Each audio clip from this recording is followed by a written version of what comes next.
All right, yeah, we live, man. Y'all know how we do. Always pushing help, well, better understand yourself.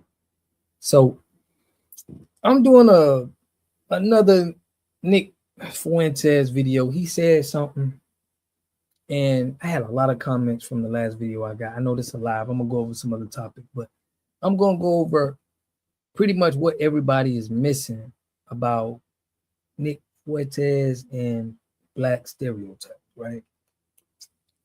So I'm gonna go into some facts too. I'm not gonna play and just be saying some things that I think is okay. I'm gonna bring down the facts on how black people got to where they at, and you gonna be able to make a decision. I want y'all to go into in the comment section, just like they was in the comment section on my video, and tell me if these situations play a role in how black people act today. If they don't, if you like, man, black people just woke up one morning and they just started acting crazy like this, hey, more power to you. But we're gonna go over the facts. I'm gonna play him real quick. We got some time. I'm gonna be on here a minute, and then I'm gonna break down the facts and give y'all my points on why they're marketing this for a reason, and they're not going to the root of the problem. Because we can fix the problem. We're going to the root of it. But I'm gonna tell you about the root of it. Okay. But without further ado, make sure you subscribe to the channel, hit that like button, push me on the algorithm. Let's get it. It's a shame. I really do believe, look, I think black people are not irredeemable, but there just needs to be brutal honesty. It's like, look, these black people are really struggling and they're turning into these maniacs. It seems like they don't do anything right. They're obnoxious, they're rude, they're inconsiderate. So the one thing, what he said, and I'm gonna be stopping him. He said, what's going on with black people? So it gotta mean like we have to come from some prominent background for him to be shocked. Like, why are they acting like this? It's not like this is in our history. Now, if you go back to our history, check this out. In 1988, right? It says, while numerous historical black towns and communities in the United States have been destroyed or significantly impacted by various factors, including racial violence, displacement, and environmental harm. Now, this is facts. I ain't just making this up and just saying it. So Nick ain't talking about this, but check this out. Destruction of prominent black towns, racial violence. Several towns and neighborhoods were targeted and destroyed through acts of racial violence and massacres. Y'all know on this channel, I always talk about Tulsa and Florida, the Rosewood massacre, but this puts the nail in the coffin right now, but they'll never speak on this. It says right here, right? And this is from, what source is this from? Let me get it. But it says right here, while it's difficult to pinpoint the exact number, it's really like AI. While it's difficult to pinpoint the exact number, some sources suggest that at least 200 black towns were established by 1888, many of which later disappeared due to these pressures and were intentionally erased from history. It's important to recognize that the destruction of these towns represents a significant loss of history, culture, and economic opportunity for black communities in America. So this is what I'm saying. That's what we miss. What's popping, man? So Reverend Green, you always tapping in. I appreciate you. So basically what I'm saying is it's been 200 towns destroyed. You even had white supremacists kill John Brown. John Brown was a white dude who fought for black, who fought the oppressors who were trying to oppress black people. Why do you got white people that died, bro, trying to stop? Your screen is dark. My screen dark, bro. What's going on? You can't see me? Hold on, man. I gotta fix that, bro. Say my screen dark. Okay. Your screen is dark. Man, it's showing clear on my end. Nick Fuentes don't live in Chicago. He lives in the basement. But do y'all understand where I'm coming from? He said, like, we need accountability. Okay, I'm with you. We need accountability. We need to be accountable for what things was like in the past. Oh, you're bad. Okay, I'm like, bro, my screen showing that is good. We need accountability for them 200 towns that was burnt down. We need accountability for the war on drugs. We need accountability for the 94 bill. You know, when the record labels put out NWA, niggas with attitudes. Like, you got to talk about this. I can pinpoint everything for you because I'm the coach. I know what happened to our culture. We know what's going on in the war that we got against us. And we don't want to act like this. And you see some of these people acting. We didn't just wake up. I mean, we didn't have this in our culture. So our culture got erased. It got, intentionally to where they can put this in. Let me let aggressive, cruel, and look, nobody hates black people for being black. If there are people like that, I think that's exceedingly rare, and I don't consider myself one of them. The reason that people have negative attitudes about black people is because most people's interactions with black people are negative. Most people's interactions with black people is when you're stuck in traffic and you see a Nissan Altima speeding down the shoulder. So what about our ancestors' history with white moms? You know what I mean? What about our ancestors that they had to go through getting their 200 towns destroyed? Think about the type of violence they had against them. And now you saying, man, what's going on with black people? Like I don't think I think we can work something out here, but they're just, wow, they're crazy. Like, how did they get like this? How did this come to be? Like, bro, if you look at the history of like Europe, y'all was wilding over there in Europe. Y'all was doing stuff like this. But let me let them on. And you say, what the fuck? You're not supposed to do that. If everybody did that, it would just be another lane. And, Exactly. Not everybody can do that. But it's like these people have no respect for decorum. They think the rules don't apply to them. They have no respect for society. Like that's their interaction is they. But think about now listen, I know that we have a problem in our community, but I'm saying, how could you skip over all the destruction that was done, and then you talk about what black people doing with running signs and stuff? Kanye West paid Nick Fuentes $30,000 during his 20. Bro, I'm not saying that the man is lying. Okay, I'm saying that what's the root of the problem? How did black people get to this point? Did black people just wake up one day and it was just like, okay, we're just gonna be degenerates, we're just gonna tear the city up? I'm saying he's marketing what black people are doing, but the truth, if you want to get to the bottom of it, I explained to you the conditions of Black America. It says, while it's difficult to pinpoint the exact number, some sources suggest that at least 200 black towns were established by 1888, many of which later disappeared due to the pressures and were intentionally erased from history. It's important to recognize that the destruction of these towns represents a significant loss of history, culture, and economic opportunity for black communities in America. Why we gotta act stupid? Like, you know what I'm saying? We can't really understand how it got here. Fatherless behavior is one symptom, right? But who does it benefit, Z-Rabbit? You're saying that he ain't lying, but think about this. This is what's happening right now. Who's benefiting from black people acting like this? Is black people benefiting? Because I can tell you right now, the prison system making $400 billion a year. And if I ran the prison system, I would want to make sure I keep a pipeline of people coming in because I'm making $400 billion. Now, I'm just speaking as a businessman. If I'm a businessman and I'm making money off of degenerate behavior and people having lawless mindsets, I'm getting money. I need them to keep acting like that. So I think Nick Fuentes is smart enough to understand what the problem is and talk about how we can fix it. He's just like, man, black people just need to hold themselves accountable. This is the problem. I don't agree anything this intern is saying. I mean, you got to go to the real facts, bro.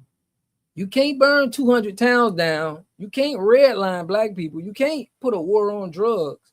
You can't do experiments on black people's skulls and with diseases. And then we get to this point and you like, man, they acting so degenerate. They doing all of this stuff. And you don't want to take no accountability on what was done to the people. So we just woke up one day and was just like, yo, you know what? We just want to act like this. We want everybody to see us in a way that we degenerate. Victimhood is not the solution. It ain't that it's victimhood, it's accountability. This is how y'all keep pushing and trying to put like it's black people instead of having real accountability, bro. Victimhood, they got 200 towns burnt down. What victimhood is that? It's like at some point you're gonna have to respect the stuff that's done if you really want to fix the problem. I think a lot of people like to see black people like this, laugh at them. Oh, I want to stay away from them, but they don't really care to know that. Look, this is an easy fix, bro. Who's pushing all of this music? Who's signing them to these record deals? Why do they got these black puppets out here with these sexy reds and all of these people acting a fool like this? It's big business. Z Rabbit, you know it's big business.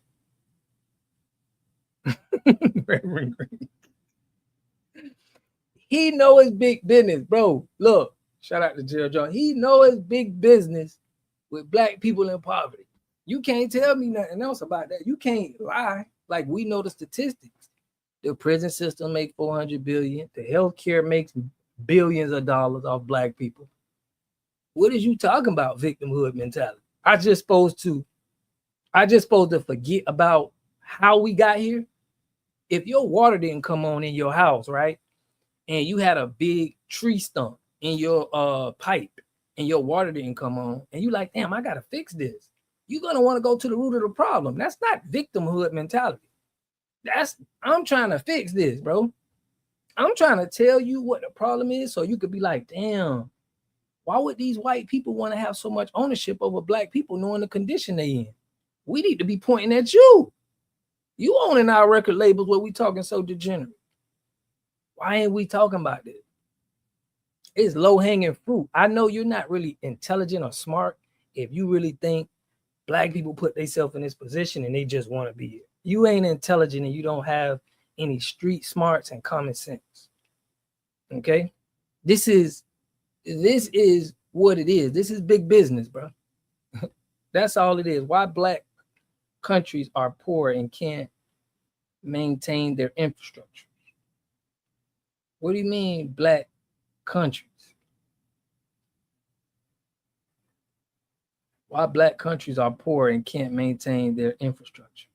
See, when you talk about black countries, you can't say black countries because black was originated for the American people. So when you say black, you're talking about an American.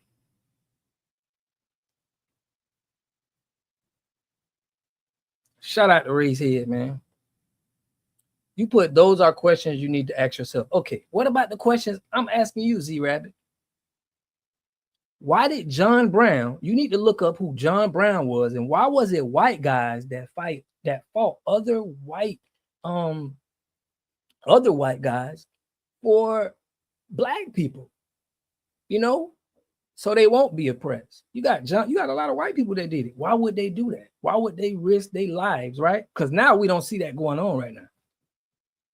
We don't see no John Browns out here. You got Nick Fuentes talking about, man, we got to hold black people accountable. See, by them marketing this like this about black people, they're not going to get no John Browns. They're not going to get no white people that's going to be like, you know what? I ain't on that. Like, I'm not for you doing people like this. I'm going to fight you. Y'all just looking at it like, you know what? They're just doing that. I'm going to just leave them where they at. You put why black people move to white countries and white hoods. Why black people move to white countries and white hoods. Bro, we got 200 towns burnt. You want me to show you? Go look up 200 black towns destroyed. If you had 200 prominent black towns from 1988 and they was all burnt down in the 1930s, why you think they're going to want to move to other countries and other places? We are at attack. It's a war going on that you don't even know about. They don't want you to know. Them people that's in power don't want you to know it's a war. That's why they get Nick Fuentes and all these people talking like this. They don't want you to know the backstory of the games they play. Z Rabbit saying it's called colonism, right? Enormous wars, bro. They don't bring up none of that. They'll just bring up the present day with what they see black people on the internet. But you will never hear them say, damn, that's messed up, bro. They did that. You know, they destroyed 200 of their towns. That's not right. You don't do human beings like that. Man, you don't never hear none of them white supremacists saying none of that. Race have their difference. But I'm saying, why aren't y'all talking about the John Browns? That was a white man who fought white supremacists. Characteristics. Race have their different characteristics. Right. I like what you said, 4D chess, Ray said. It's like it's deeper than rap. Are a waiter and they wait on a black table and the black people don't tip and they're fucking rude. Like that's most people's interactions. It's stuff like that. They go to the DMV and they see a black person behind the counter and they say, oh, here we go. And the person's rude. Now, it just goes to show people are not racist. It goes to show people don't like people that are rude. That people don't, it's unpleasant. People want to be treated with consideration and respect. So listen to what he's saying, right? He's saying people want to be treated with consideration and respect. Is it respect to burn down 200 towns and do illegal experiments on black people? Is that treating them with respect? Would you be mad if you had 200 your people's cities burnt down? Like, would that make you frustrated? And it is true that black people are, in this day and age, unfortunately, seem to have very low moral character. It's not even just the violence, although the violence is pretty striking. If you live your low moral character, this is what I'm saying. They saying low moral character. They can cut out all the weirdo things that was done to black people and say, you know what? That's nothing. That's victimhood. If you bring that up, that's victimhood mentality. Just what Z Rabbit saying. If you talk about the instances where got black people there, they're gonna say, "Oh, you just want to be a victim." Right? And it's just he's not. I'm with you, Reverend Green. He's not even winning the small situations in history doesn't change the fact why black people can't move on. You hear what he's saying? Why black people can't move on. That was a small situation in history. Wow. Man, you tripping. Burning 200 towns down, bro. And you saying that's a small situation in history? That's crazy. Black people were just supposed to move on after that, right? You don't understand there's more to that. You think if somebody gonna burn 200 of your towns, right? You think that's all they gonna do? You think if somebody would go to that extreme to do that kind of violence to you, they ain't gonna do nothing else? They didn't get penalized. They didn't get held accountable for that. So you think that since they did that, they ain't gonna do no more, you know? Just like if you speed and you get caught speeding one time, I know you were speeding 100 times, but you just ain't get caught. They ain't even get caught for the stuff that they did, and you calling it a small situation. Bro, you really not showing any intelligence. I'm being real, bro. No street smarts, common sense, life, and you know that you're gonna be mugged by black people. It kind of colors your opinion or perception of black people, wouldn't you say? If 99% of the carjackings and stabbings and shootings that you see in Chicago are by black people, when you're walking down the street late at night, guess what you're looking for? Black people. And you equate that with danger. And it doesn't take a lot of them to spoil the whole bunch like that. And we just want black people to take accountability and say, look, I'm not a bad person. We want the U.S., the government, to take accountability to say, look, yeah, we ain't a bad person, but look what has been happening. Look how we got to this point. How are we skipping over all of this and just going to, I just want black people to be accountable? We're going to have to get the hold that white supremacy have on these institutions like rap, our music, our movies. We're going to have to get all of them out of there. That's how it's going to fit, because black people are not going to have their people out there like that if they had control of it. We know this. Z-Rabbit, you are a troll and have very little knowledge of history, obviously. You need an outline and give you a history lessons. Are you a black person? Straight up, Ray said. Like, I'm not a bad person. It just seems that every time I encounter you people, for the most part, it's negative. And sometimes extremely negative. Like I could get a gun in my face. You know, that's a problem. And people go, well, you are just loaded up. so are we stating facts too, though, Z-Rabbit? You said we have victimhood mentality. You not saying that we stating facts of what crime and violence, real crime and violence. I'm talking about 200 towns, people getting lynched, people getting killed. What you talking about is, I don't want to go to the, I don't want to, be around the black people. That's basically what you're saying. But you're not bringing up no real, things that happen like what I'm bringing up. He is a knuckle dragger. I'm white Latino with a black mother and an African father.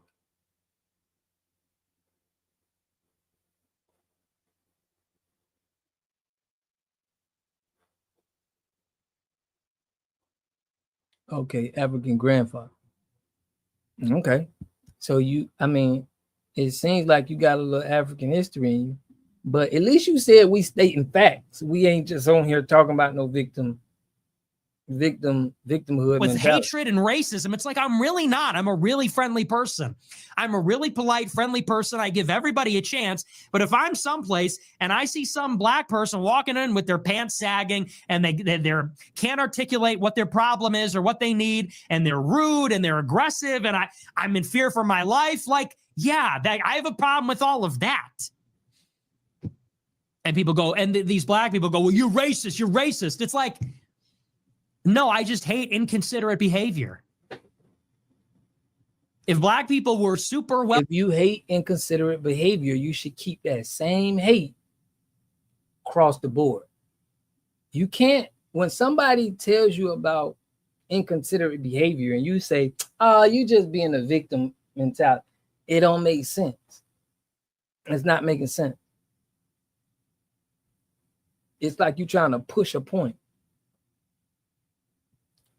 That's what Nick Fuentes said. He said, listen, I'm going to bring it back to you. He said this. Considerate behavior.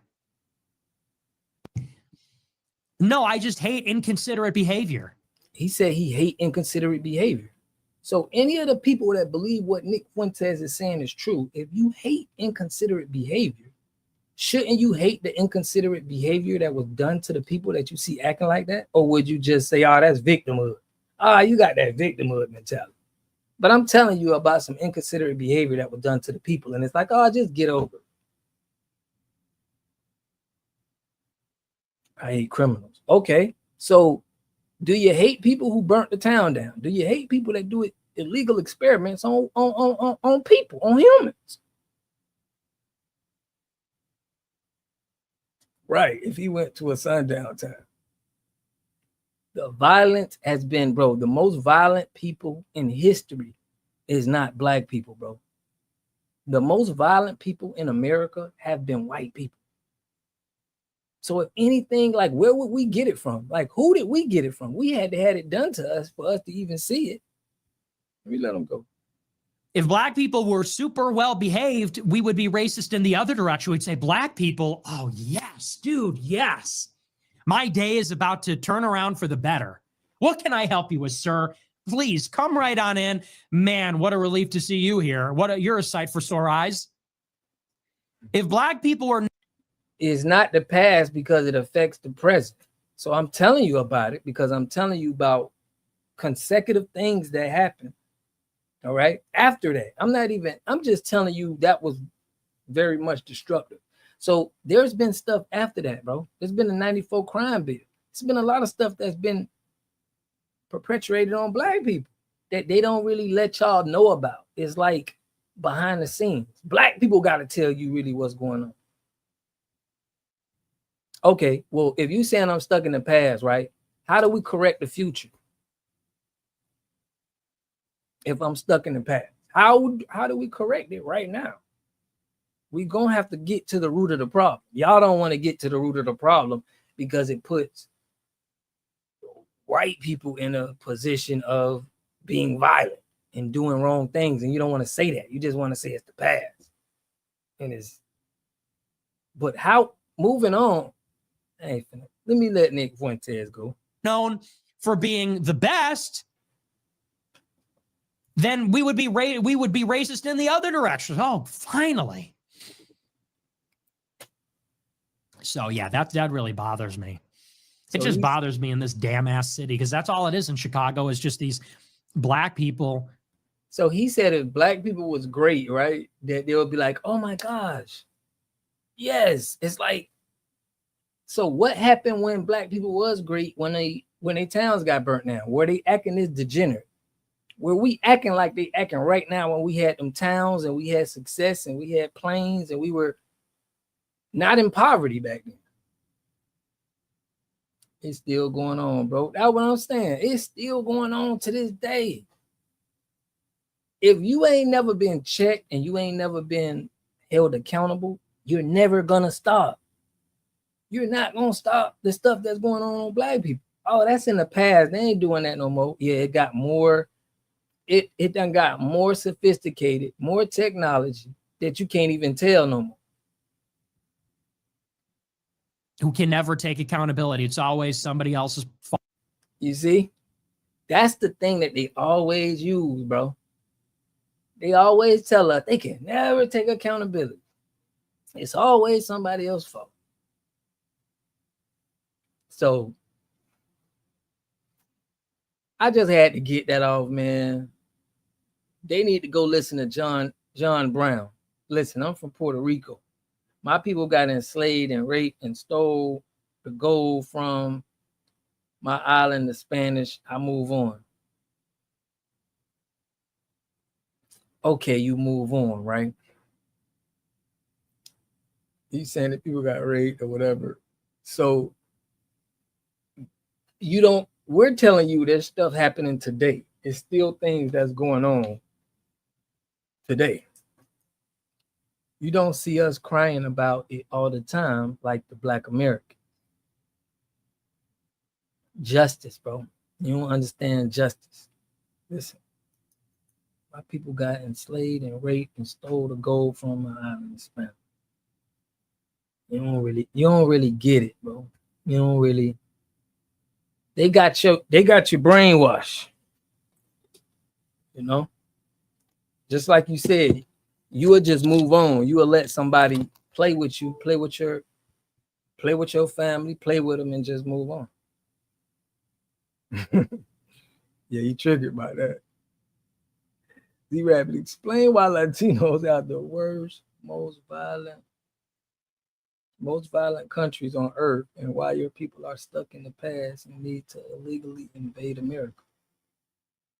That's a good one, Ray said. I just don't know why you getting into somebody's business. If black people telling you some stuff that happened to them and they like trying to get correction, how can you get into somebody's business and be like, oh, that's victimhood? Let them people do what they do. And they ain't talking about no Epstein. Right, you ain't got to explain that. They ain't gonna say nothing about Epstein. They ain't gonna want no accountability from that. Man, we seeing a whole bunch of white supremacy walking for how many crimes they do and everything. Right. I just had to, Reverend Green, I had to tap in on that, bro. But shout out to everybody in the chat. Z-Rabbit tripping. You know, kill all the pedos. I mean, that's the people you should be having issues with. You know? You around here worrying about black people, and they around here got a whole pedophile ring going on, and you ain't even, you don't even know about it.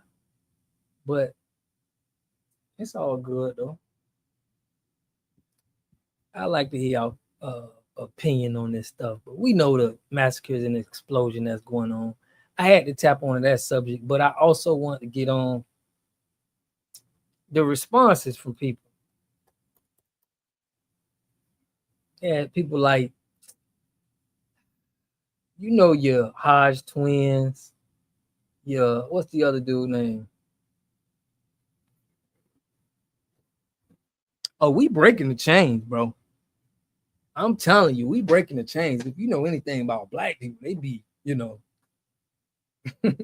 we on it. Like, you need to look up what's that guy name? I be putting on the end of my videos, and he tells you all about this. Dang, I can't think of his name right now. This all good. But we'll get into some other topics, man. There's been a lot of marketing on black people and stuff like that. But I also did a video. I got a big response from hip hop. Now, hearing hip hop, right? When you think about hip hop, you'll be like, damn, how the heck? Shoot, my bad, y'all. I clicked it out. When you think about hip hop, I'm with you, Rev. When you think about hip hop, you be like, that's black people stuff. Let me show y'all this. So I went over this gentrification of hip hop. Now we know gentrification has been done in black communities where they push the black people out, you know, and move other people in. We see in this country, we getting more people from other countries coming here. And what they say, black people lazy, you know, they this, they that.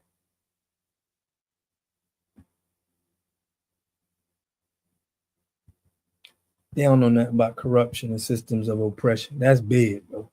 You know what it is, Joe and Jada, man. Hip hop shit for the culture. I was scrolling yesterday. I seen BET is canceling the BET Hip Hop Awards and the Soul Train Awards. Now, we all know our people. The BET, the Hip Hop Awards, till they started switching, I think they let you host it. 3 years. They let 3 years. Kevin Hart do the last one, so they put a little bit of fluidity back into it. But it was a time when they got like the Ratchet Awards and nobody was really going and this and that. Then I guess with the passing of Don Cornelius, whoever was in charge of the Soul Train, I guess, I don't know, slipped. And it didn't have the same fluidity as it had other years, you know, prior to before he passed. Mm-hmm.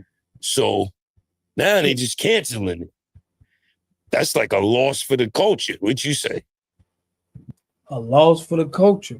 This is what we experiencing. We experiencing losses in the culture. We experiencing gentrification. We experiencing a lot of other people from this country coming to this country and diluting everything that we did here. It's like nobody cares about the work we put in here. They come here and say we lazy, but this the reason why y'all can come here, because all of the work we put in. Ain't nobody running to your country. You want me to say? You just explain what do you want you to say? I just gave I got a different approach, man. Okay. My approach is factual. BET, this is a form of gentrification what's going on right now. Right. So I don't know if y'all really want to ask me about this shit right here, right? So BET came up as a community station for black people, right? The urban culture. And owned by a black person. This is the key part. You can't have another culture running your culture, because what we see today, that's what's going to happen. Okay? If we don't have our own culture in line and we own it and we gatekeep it, we're going to see black people acting up like this. Our man, what is Bob Johnson, took the check. He sold it, first black billionaire, whatever the case may be. He sold it. He sold it to Viacom and Paramount. I'm going to get on that. MTV and them.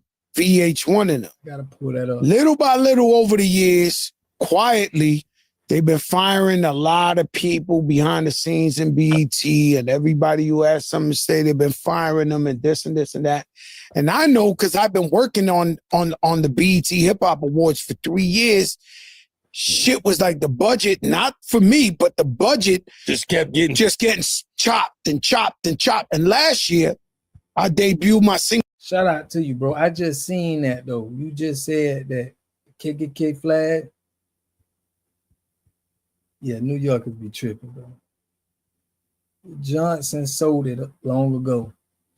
Check this out, right? So the KKK flags. This is crazy. Check this out. I appreciate you for putting that on. I'm gonna put this real quick. So this is the KKK flyers been passing out. I guess they feel like, you know, they want to make sure black people is in line and we not gaining progress and exposing everything that's going on out here to really change things. That's just me. That's what I think going on. But check this out. KKK flags. Black man said he going 10. What's wrong with him? Peaceful little garden on the corner of Ward and Chandler Streets, tainted by hate. When I picked it up, I seen the racist comments on it and the threats and stuff of that nature. Marco Powell showed me the racist flyers he found Sunday scattered near the Madisonville Community Market Garden and Greenhouse that he runs. His 8-week educational program for youth just wrapped up last week. He's glad it did before the flyers promoting the KKK were littered on the block. Others have also posted their findings on Facebook, with one man burning the flyer he found. Powell thinks scattering those KKK flyers in a black neighborhood and where they were placed was intentional. Powell says neighbors also discovered the flyers at a nearby elementary school. To be positioned where evidently they know that young people are and people that are doing good, that's an intimidation move. Our children are under threat and we won't allow that. One of the flyers references the recent violence downtown. It says, evil triumphs when good men do nothing. Arm yourselves, white citizens of Cincinnati. Protect yourselves against these lawless thugs. This is a death threat. This is literally a death threat to all of us. Lawless thugs. I'm saying from what our history has been through. You know what I mean? It's just crazy that we overlooking all of this. And we the thugs. We had our own towns trying to keep to ourselves. And people want to push us to be integrated to make us legal slaves. That's the real objection behind all of it. We're going to have to carry guns. We're going to have to protect ourselves at all costs. The other flyer promotes a KKK rally in Brown County, Ohio. My plan is to take a group of men to go to this meeting to see that we are going to do that because we want to be able to talk to them face to face. Powell says he wants white supremacists to change how they think of black people. To understand that, you know, not everybody, and you shouldn't see everybody in that light, and all of us in that light as lawless and thugs. That you have to see us as American citizens, as human beings, because this is what this country is built and based upon. But he realizes, despite being a light in his community, uniting people with his garden, the reality is dark. When you got hate in your heart, all that stuff is going to be overlooked. In Madisonville, Morella Porter, Local 12 News. Right. So protect yourself and protect your family, period. We see what's going on, you know. So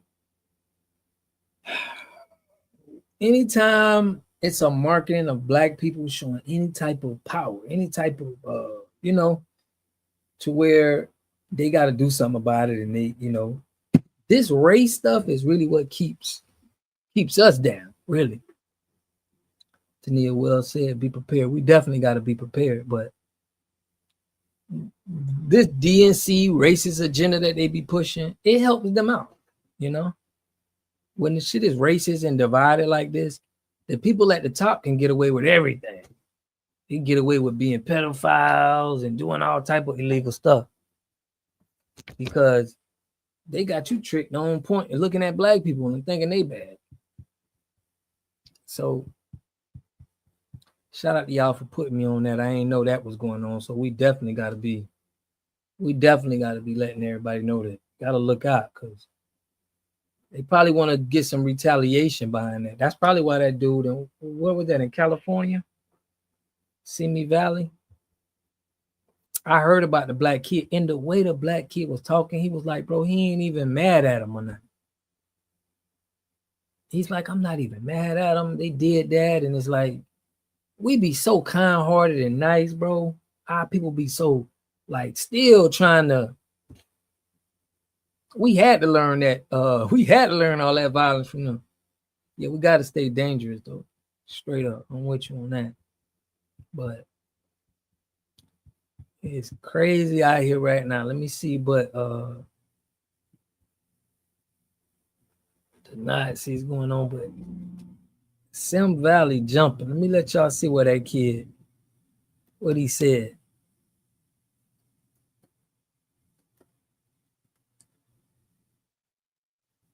One that. Sim Valley is the same city who let Rodney King cops off trial. We got it going now. Jumping a black kid.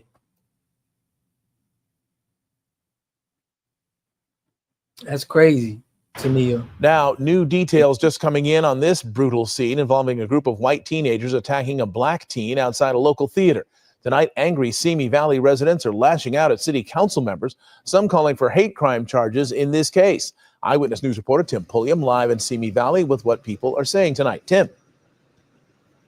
Yeah, Mark, there was a lot of passion and anger in the room tonight. The community has seen this viral fight video, and they are demanding city leaders hold the teens responsible. They believe the victim was targeted because he's black. The video blurred because everyone is underage, and the violence is graphic.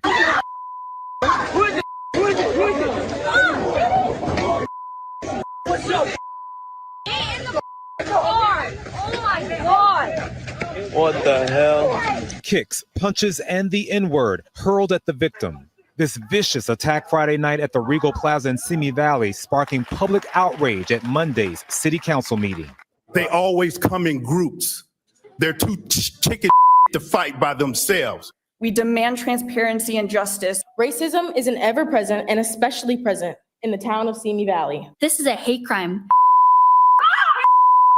I yell, I scream, somebody help me. In the video, you see a group of teens fighting Michael Robinson, who's dressed in black.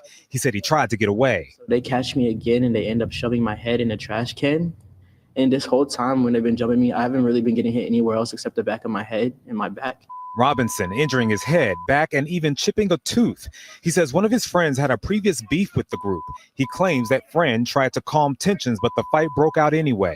Authorities say 4 boys voluntarily turned themselves in for arrest and were cited with misdemeanor battery and released per Ventura County's juvenile criminal procedures. Police Chief Steve Shorts confirming to me one of the teens is the son of Simi Valley police officer. As a black man, the first black police chief, do you believe that this was a hate crime? So here's the bottom line. Obviously, this was a hate-related incident. What we're doing at this point is we're doing a comprehensive investigation. What we want to do is we want to make sure that we have all the evidence in place to make sure we have the best case possible. Chief Short says officer will not be put on leave as detectives investigate. I have not had any specific conversations with him about his child in this event. The detectives have. Meantime, after public comment, City Council told the crowd it is committed to a transparent and thorough investigation and finding ways to bring the community together. I'm willing to work on them, and I'm willing to help this community get to a place where we're all happy and we're all proud to live here. Robinson now has a lawyer who is also calling for a thorough investigation. Now, neighbors say that the suspects in this video have a history of behavior just like this. I asked the chief about that, and he says he's not aware of that allegation, but it is something that he is looking into. Tim Pulliam, ABC 7. Right, this county has a history. I'm glad you said that, Tania, because you were saying that they did that to Rodney King. So it's like, and that's probably why they put that black police chief there.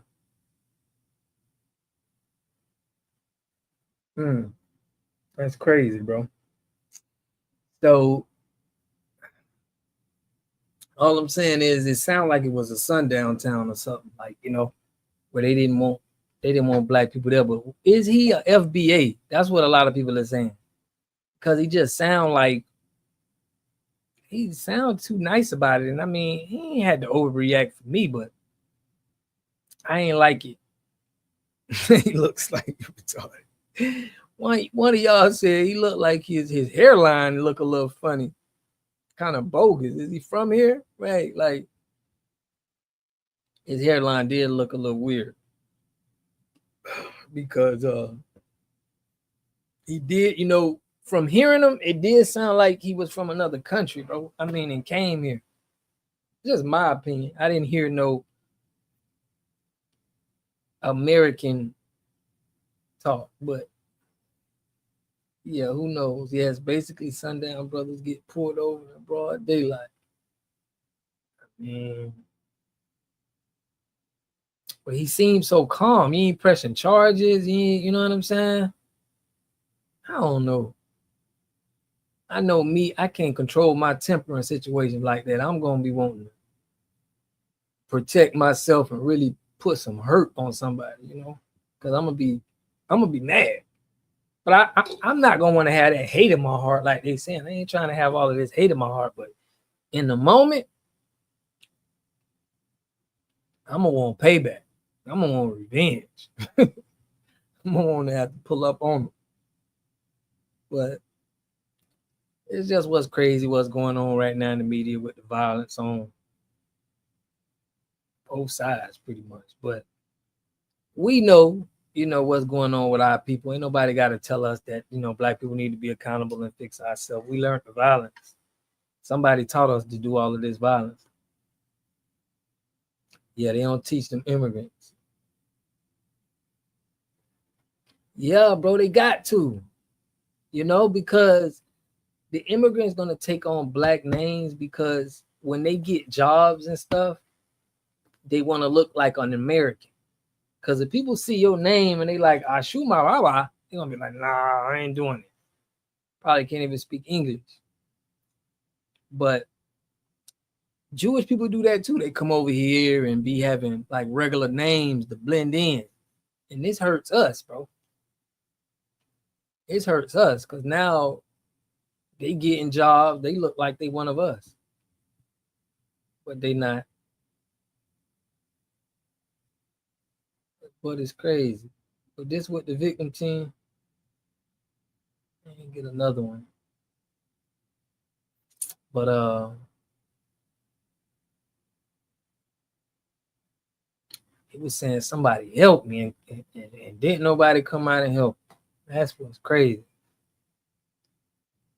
But we seeing a lot of this going on, man. That's why we got to speak up, because they'll control the narrative online. They're going to get their guys like Nick Fuentes. They're going to get their guys like the Hodge twins. And they're going to push this narrative out there so we can forget about the plays they run on the Black community. We just think, to fix it, we just got to just be accountable. Like, no, man, we need our own stuff. But, you know what y'all think, man? I had to tap in on this one. That's foul, period. Stay on point. Yeah, we got to stay on point, because every day it's out here. Every day something could happen. Gavin Newsom closing the 5th state prison to be closed. I seen that. You know what? Now I'm glad you put that. Listen, I got a point on that. Yep. Because this is why we probably seeing all of this degenerate behavior. California prisons. I think all crime is getting old. You get me? Ain't nobody gonna just keep wanting to go to jail, especially Black people, But what's up with all of these prisons closed? Did you know that your own dues might be funding your job insecurity? It's a bitter pill to swallow, but the members of the California Correctional Peace Officers Association, or CCPOA, are living this painful irony daily. Representing 26,000 prison guards, this powerful union has been a significant player in California politics, amassing over $3.6 million annually from member dues. These funds have often been employed to secure favorable contracts. including a lucrative $1 billion deal in 2023. But the same funds have been generously funneled into backing Governor Gavin Newsom, a move that is now looking more self-defeating than strategic. So, two, do y'all know, like, it's a lot of companies, Markeith, it's a lot of companies that contract work to these prisons, and Starbucks, McDonald's, like all of your top 500 companies, it's over 5, it's a lot of them.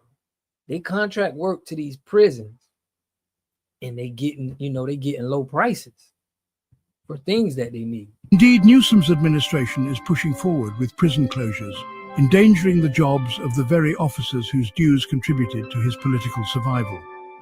The CCPOA has provided millions in support for Newsom, including a hefty $1.75 million to his 2021 anti-recall campaign and a cool $1 million for his Proposition 1 mental health initiative. Yet the union's alignment with Newsom hasn't shielded its members from the fallout of a shrinking prison system. The state's inmate population has nosedived from 165,000 in 2000. You're right. You got about them prison stocks and all of them companies that's using prison labor, free labor, because they cost so low. You're right. Appreciate that for tapping in. But this is why they pushing all of this degenerate behavior out, because they need to fill these prisons back up. You get what I'm saying? Like, when you see all of this stuff being pushed, it's kind of making sense on a business level. 6 to about 93,000 today, leaving thousands of prison beds empty and instigating calls for further closures. The Newsom administration has already shut down 4 facilities, including the Dual Vocational Institution in 2021 and the California Correctional Center in 2023. And the Legislative Analyst's Office projects that California could close 5 more prisons by 2028, citing nearly 1/5 of the state's prison capacity as surplus. Each closure disrupts local economies and displaces correctional officers, many of whom face relocation or job loss. So think about it. If you know how the country would be impacted if we didn't have this manufactured crime pays, but they're so invested in it that if they don't get people coming into prison, they're losing money. And this is what happened. This is why I think we seeing a lot of stealing and a lot, because this was weird. Like, just seeing people busting in the store, it's like, to me, I think they trying to fill them prisons. That's just what I feel, you know. It's a grim situation, made even grimmer by the realization that the officers' own dues have propped up a governor whose policies undermine their job security. The very officers who funded his political survival are now facing job insecurity. Well, marijuana, weed was the real reason why a lot of black men, a lot of black people was in jail. That was, once that's stopping and you're not locking people up for weed anymore, it's like, that's what pretty much packed a lot of prisons for it. You get caught with the wrong flower and you in jail. So it's like, once they stopped that, people was like, yo, bro, this is just crazy. You can't be locking up people for plants. You got people in jail for growing plants. The irony is stark, the dilemma real, and the question remains, what's next for the members of the CCPOA? As the state's inmate population declines, thousands of prison beds are left empty. This grim statement reflects the current reality of California's prison system. Over the past 2 decades, we've seen a significant drop in the inmate population. From a staggering 165,000 in 2006, the figures have nosedived to about 93,000 today.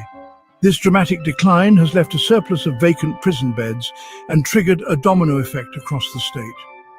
This is not just a matter of empty beds and deserted cell blocks. This change is reverberating through the very foundation of California's correctional system, leading to a cascade of prison closures. And they're making money off of these prisons. So they'll rather close the prisons rather than keep the prison there, and, you know, because they can probably open it back up. But my point is, they will have their smart city soon in the future. All prisons will be outsourced to other countries. Facts. I'm so glad you said that, bro. It's going to be too expensive to have prisons in America, bro. when you could have something that's making way more money. You right, you hit that on the head right there. They want to build these smart cities. They don't want to have prisons in America like that no more. And it makes them look bad. If you got the most prisons in the world, it just makes you look like you just benefiting off of crime. So I think they're going to have to switch it up. Something is coming though. We don't never know. Like we got to look at things from 20 years and we do the research and we're like, okay, I see the play. I used to be a big Ice Cube fan, but now I realize he was a part of that NWA agenda. You know, attitude, filling prisons, you know. So I kind of was like, dang, bro, it let me down. But The Newsom administration, backed by the very union that should protect correctional officers, has already closed 4 facilities. The Doyle Vocational Institution was shut down in 2021, and the California Correctional Center followed suit in 2023. The wave of closures is not expected to stop here. The Legislative Analyst's Office projects that California could close 5 more prisons by 2028. This projection is driven by a chilling fact. Nearly 1/5 of the state's prison capacity is now considered surplus. Every closure brings with it a whirlwind of disruption. Local economies that relied on these establishments for employment and business are left reeling. More importantly, the lives of correctional officers, the very backbone of these institutions, are thrown into disarray. Many face the daunting prospects of relocation or worse, job loss. Take the closure of Chuckawalla Valley State Prison in November 2024 as an example. This accelerated shutdown left not just the officers, but even local officials blindsided. They learned of the expedited timeline alongside the public, underscoring the growing chasm between the union's financial power and its influence over policy. Each closure disrupts local economies and displaces correctional officers, leaving them facing relocation or job loss. The declining prison population has set off a chain reaction that reaches far beyond the empty cells, impacting the very livelihoods of those who keep our correctional system running. These officers are now left to grapple with the harsh reality that their job security is under threat, ironically, by the policies they helped fund. Despite the not only that, it's a lot of them go to jail. There's a lot of the security guard. I mean, not the security guards, but the correctional officers is making sure you sneak everything in. Bro, everything's in jail right now. Phones, TVs, all type of food. It's big money if you're a correctional officer and you bringing stuff in there for the people. So it's like they locking up correctional officers. Correctional officers are killing inmates. You got the one correctional officer that killed Robert Brooks, he got 15 years. And I was like, that's kind of light for killing somebody, bro. Like, you killed the man? I actually got a cousin that's up there at their prison. They got army. They got people who are in the military at this prison in New York, like working there. His people failed him. He learned his lesson and has his life, hopefully. They are making Victoria's Secrets and baby strollers. That's a fact. No, Lou. Tania, you 100% right, bro. They Victoria's Secret and it was a baby company. They got ties to prison. Now they just got people in there sitting in there making stuff. Social credit score. It's crazy, man. Their significant contributions, the CCPOA's influence over policy appears to be waning.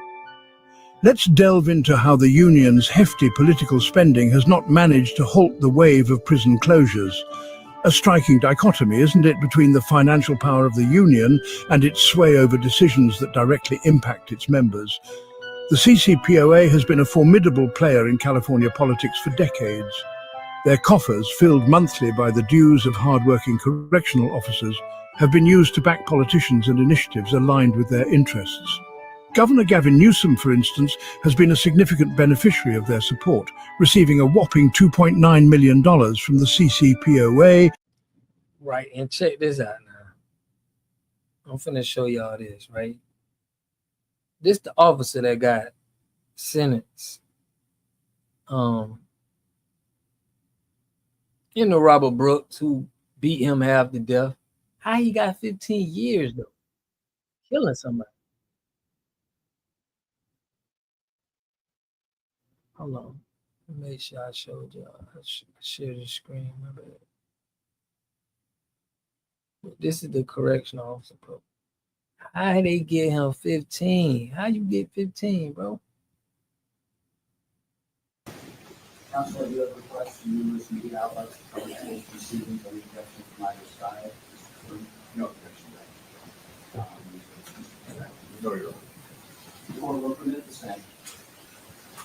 This is a matter of the people against Christopher Walrath conducted 25-025. This matter is on for sentencing today. It's back on May 5th. The defendant pled guilty to manslaughter in the first degree. With the agreed upon sentence being 15 years in state prison along with 5 years post-release supervision with the search charge. Is that people's understanding? That is, Your Honor. Including executive understanding? Yes, it is, Your Honor. Real. We do. Would you like to confirm? I would. Judge, I'll be brief because this is an agreed upon sentence, but nevertheless. But my point is, see, when white men kill somebody, especially if they're in position like a correctional officer, a goddamn police officer, I mean, you could be a damn security guard, you know, like the Trayvon Martin case. It's like you get the lightest sentence. You kill a black man, you 10 years. You know, like that white kid in Texas, he stabbed another kid, he got 10 years. You know? Man, they'll give us 10 years for driving with a suspended license. I mean, Some comments that were made on December the 9th of 2024, incarcerated individual Robert Brooks was transferred to the custody of corrections officers at the Marcy Correctional Facility, and they took custody of him at approximately 9:07 p.m. that evening. At approximately 9:40 that evening, he was clinically dead, having suffered massive brain trauma from multiple beatings, as well as choking on his own blood. Having been assigned as special prosecutor judge, and you as a former homicide prosecutor understand the mentality, I wanted to get to the why. What did Robert do to provoke this? Not that it was could possibly be in any way justified by a provocation, but there had to be a reason. He had to have resisted. He had to have been assaulted. Maybe he spit at one of the officers. And 8 months later, and hundreds of investigative hours later, I can answer that question as to what Robert Brooks did to provoke his death. Absolutely nothing. That's crazy. This was a simple welcome to Marcy. This why they should get life. Many of us, justifiably, You don't even got nothing this man did. Trust in our institutions. People who enter this courtroom trust that justice will be dispensed and served. We drop our kids off at school. We trust that they will be educated. And on occasion, we lock. They're going to put him in PC because they know people going to put a hit out on that correctional officer. He's going to be protected. You know, he's going to do his 15. He probably going to do 12 years, like you said, 11 years and be out of there. This is crazy, bro. This is crazy. I agree with that. It makes sense. But the fact that they gave this man 15 years, bro, people get 15 years for manslaughter, bro. 15 years for murdering somebody? Beating them to death for no reason? We only lock people up. How can you come up with that number? Number one, we want to incapacitate them. We want to separate them from society so they can't continue to do what they were doing. Secondly, we want to deter future conduct. We want to send a message that this conduct will not be tolerated and you should not follow that conduct. Thirdly, there's retribution for the victims involved. And finally, but certainly not the least, We want to rehabilitate the offender.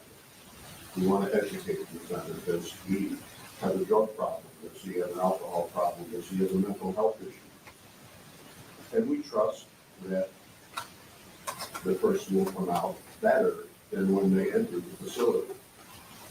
Robert Brooks came out in a casket. I've watched that tape, Judge, that was released to the public. I'm prosecutor for 45 years. I had difficulty watching that tape. I really did. A helpless, shackled man being beaten, and a beating that this defendant actively and willingly participated in. Look how the man looking there like he don't care. Those tapes not been in existence, how much larger the applications would have been, how much wilder the stories would have been. Yeah, he's only doing white even told hospital personnel Well, yeah, who were New trying York, to save Robert's life. I don't think it's that big he fell like that up and there. In How Texas serious is where it's it bigger. was that those tapes have been discovered to bring us the truth of what happened. I hope he have a horrible time in jail, interviewing bro. a cooperating witness in this case early on about the falsity of the reports and the lies that were told. And I asked him, I said, when did you all get together to agree and conspire to falsify your reports? And he looked at me with a puzzled look on his face. And he said, agree? Now, we didn't need to agree. That's just what we do.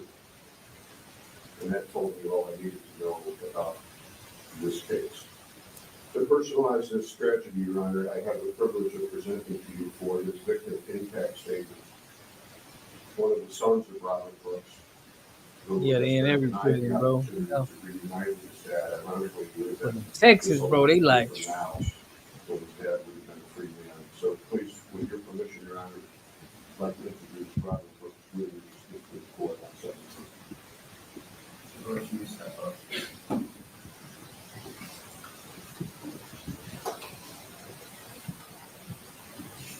Good morning. This is Robert Brooks Jr., correct?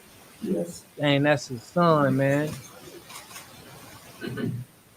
My name is Robert Brooks Jr. Last December, I watched as you, Mr. Horvath, and the fellow correctional officer beat my father. Robert Brooks took that with him. I'm here to give an impact statement as though I can ever truly describe to you the impact your actions have had on me and my family. You took my father, you took my son's grandfather, you took my grandparents' son, you took my uncle's brother, and the list goes on. It never occurred to you that my father was human, with a family who loved him. In that video, I see you and your fellow officers treating him as his life holds no value at all. Can't even look at him, As bro. if you're entitled to brutalize him for sport. I want you to imagine for a moment what it feels like to see someone you Should love. have gave him treated that 40 way. years just for how he's looking I in the want you to courtroom, imagine bro. watching someone beating your own father helpless, restrained, bloody. I want you to imagine watching your own father be hit with the 50 bullet or being dragged by his neck. I want you to imagine watching all of this happen to your own father and you being total powerless to stop it. I will never get these images out of my head. They invade my consciousness without warning, flooding me with the worst feelings imaginable. They won't halt my nightmares for the rest New of my York. life. I am not okay, and I never will be. My father has struggled in You his said life, Saturday. but was using his prison time to work on himself. He studied American Sign Language, he met his faith with God, and maintained a healthy relationship with me and your family. He was scheduled to be released July 23, 2026, and he was hopeful for his future. And his family was eagerly waiting his homecoming. He was going to get out You next took that year. away from us. Although I can never forgive you, I respect that you admitted what you did and accepted responsibility. And I hope that others have the courage to do the same. That goes beyond what happens in any courtroom. Anyone who watched this video can see that your actions did not occur in a vacuum. You were part of a system that dehumanized my father.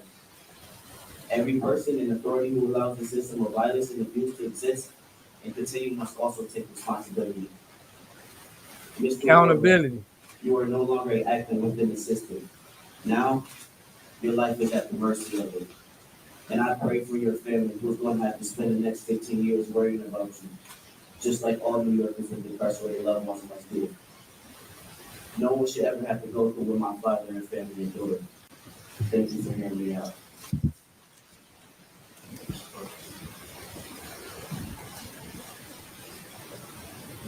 Salute to Robert Brooks Jr., man. I assume you'll cover the way to the appeal. R.I.P. Robert Brooks, man. What's up, Latero? What's good? What's good? For real. We don't forgive. I will note for the record that I did raise right to appeal at the time of this plea, so I'm not going to illustrate again. Defendant Mr. Buck sentence as follows. As to the conviction for manslaughter in the first degree, defendant Mr. Buck sentence to a determinate sentence of 15 years in state prison, that is along with 5 years of post-release supervision. Further, there is imposed a mandatory surcharge on victim DNA fees, which will total $375. The defendant's committed for a permanent sentence.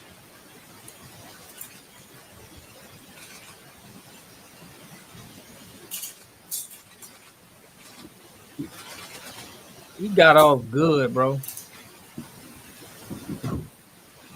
You got off with 15.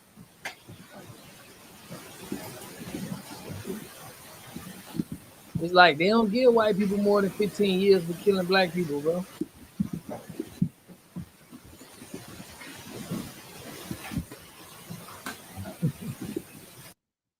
If you want to build an app and have no idea how to code or where to start, check out. I'm finna write a letter, bro, to that judge. Like, how y'all came up with this? What was the guidelines? Like, how you came up with the number 15? That's all. I'm like, how did that? We ain't never getting that number, bro. Like, so, man, salute to Robert Brooks and his family and everything they going through. That man was gonna get out next year, y'all.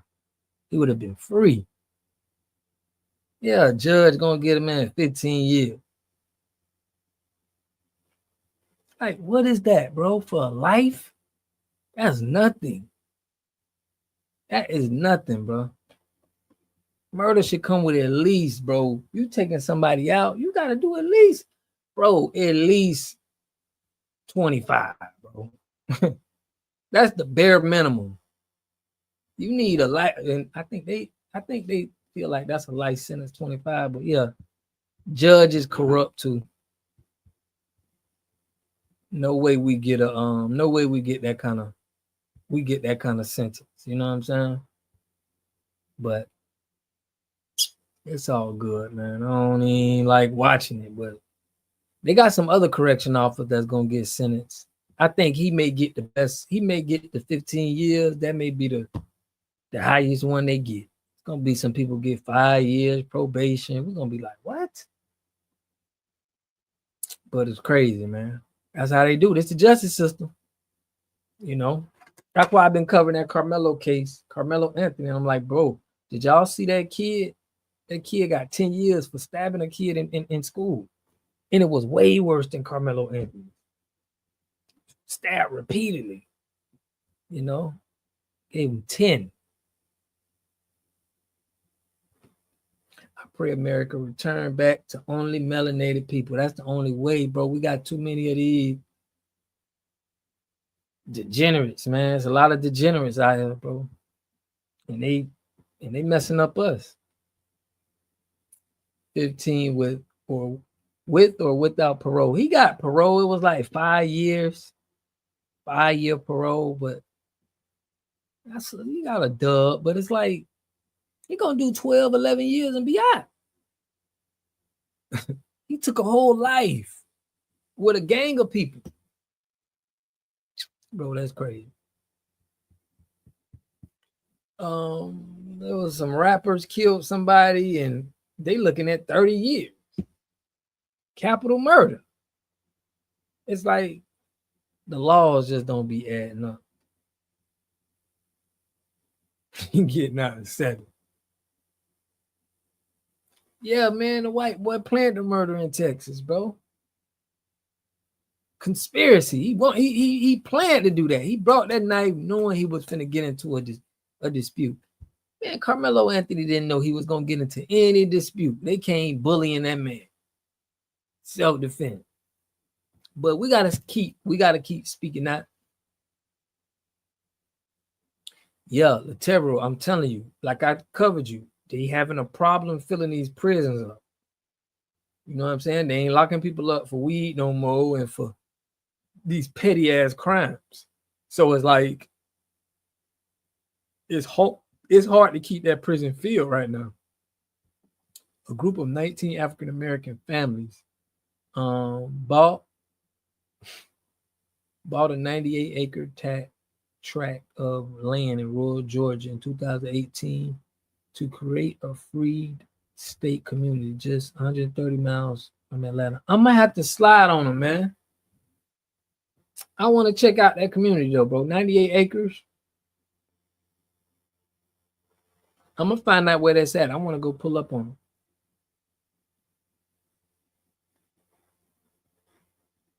Yeah. You can't meet up with nobody to fight. Nah, we ain't doing that.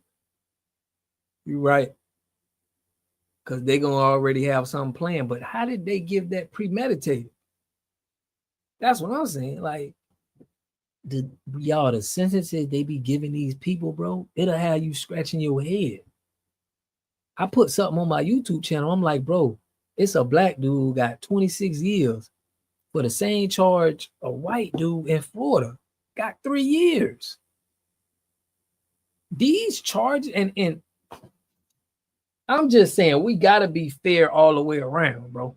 We can't be just these people getting a whole bunch of years and these people getting off. It ain't.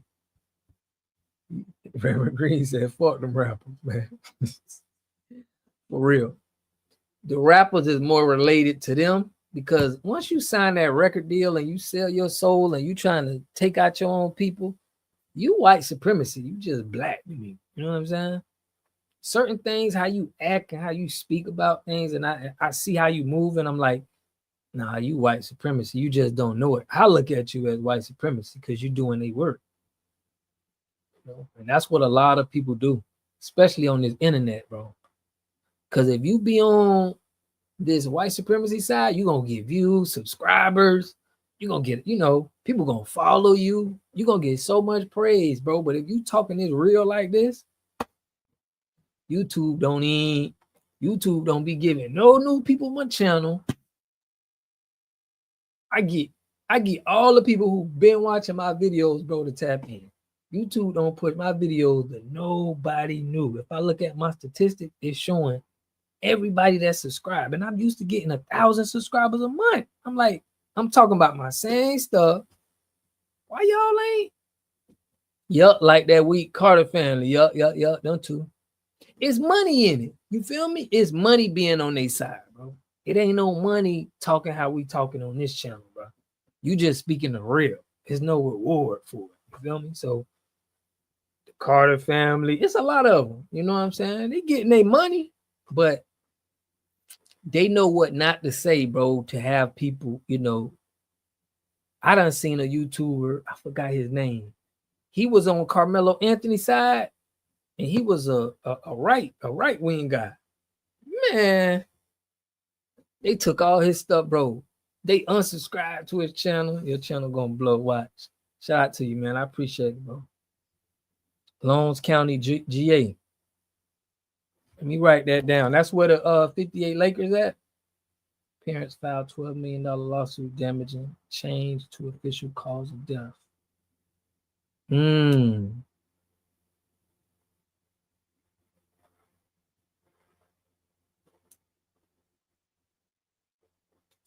See, that's another thing, Mark. They be classifying our deaths just like suicide. I talked about this on my channel. It was a white dude. His name was Gary Owen.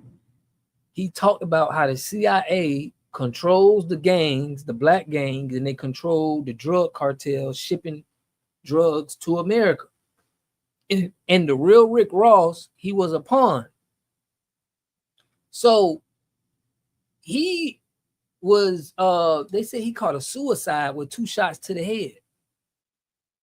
This was a white guy, Gary Owens. He was a white guy who was trying to expose the higher ups on how they got their hands in drugs and how they got their hands in just crime alone. And he got took out of there. So I appreciate you, Matero, though, for real. Because I want to bang these facts down their throat so they see actually, what's happening, why people are getting silent out here. It's a reason, bro. And you got people being so loud with their opinions and everybody like, yeah, I agree with that. It's like the show Snowfall. Shit is deep, yeah. It's definitely deep, man.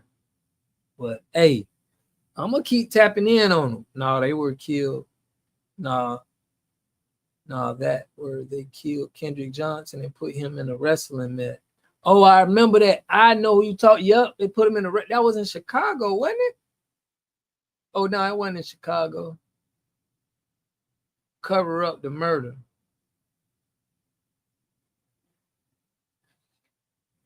It was all his organs was out, ain't it? Was that him?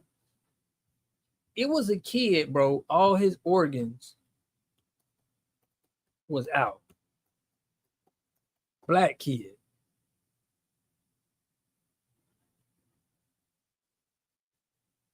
Mm-hmm.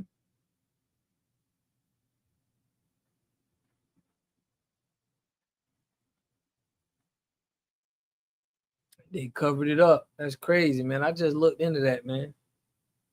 No, it was in Georgia. And they took his organs. That's what I'm saying. Like,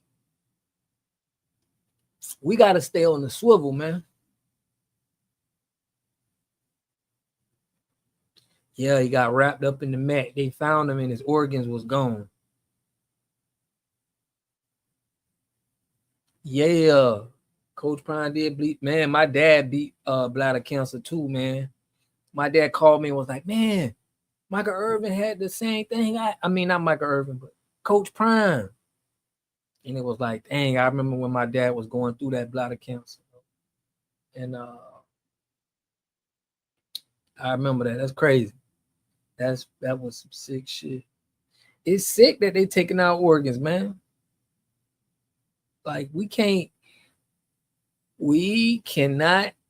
got to be responsible for black people, bro. We can't have black people just being out like that. It's crazy out here.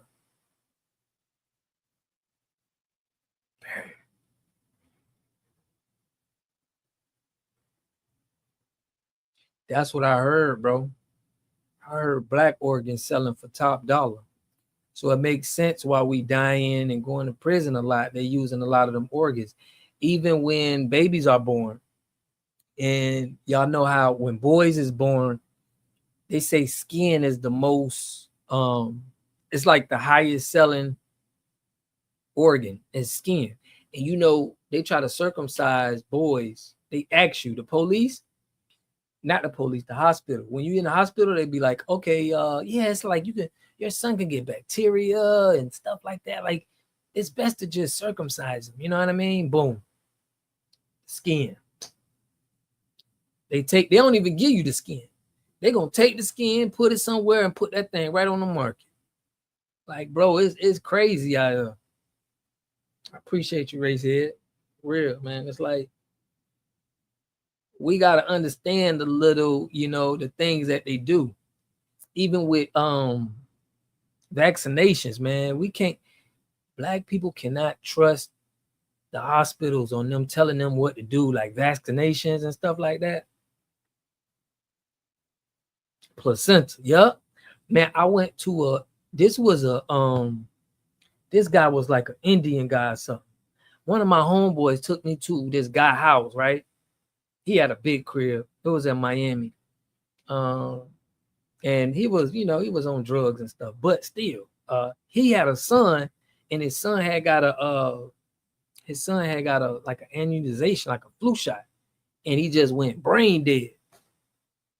after that. And he was telling me, he was like, bruh, don't never let your kids get a vaccination. That's what happened to my son. He was just telling everybody that. And I remember hearing that and was like, I ain't never trust the system, bro. You know what I'm saying? Like, I ain't never trusted. Real, bro. If you got that organ donor on your driver's license, they coming for you.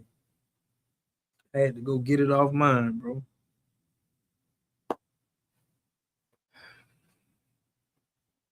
Oh, damn, that sounds wicked too. Bro, it's just crazy. Like hearing a father speak that to me, bro. I was probably like, I was young then, but he was passionate. I was like, damn, bro, this is crazy. I can't trust nothing. It was hard for me to trust anything, but these the little games we got to be up on, because shoot, you trust the wrong person, man, it could be your last, bro. It's crazy out here. Damn, sorry to hear that, Race Head, for real, bro. Cause we be vulnerable, bro. Because we looking at it like we want the kids to be healthy. We don't want them to catch anything, but that vulnerability puts you in a position, bro. It's hard out here, man. But it's hard for me to trust them people, man. They selling organs is we just got to keep our people on point. So I appreciate y'all, man. Listen, y'all on this chat, y'all really standing on business. I appreciate y'all, real, bro.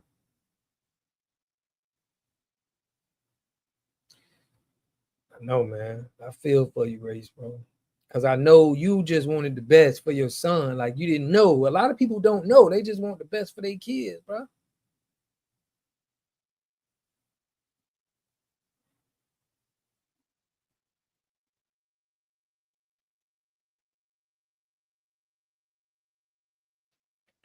Salute, Reverend Green, man. I'm finna get out of here soon too, man. I'm just hearing from y'all. Y'all be having some good information.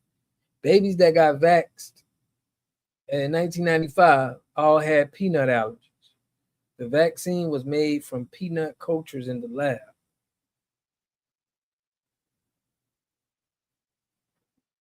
For real, bro. I don't do that vaccine or flu shots. I ain't never liked shot. Period.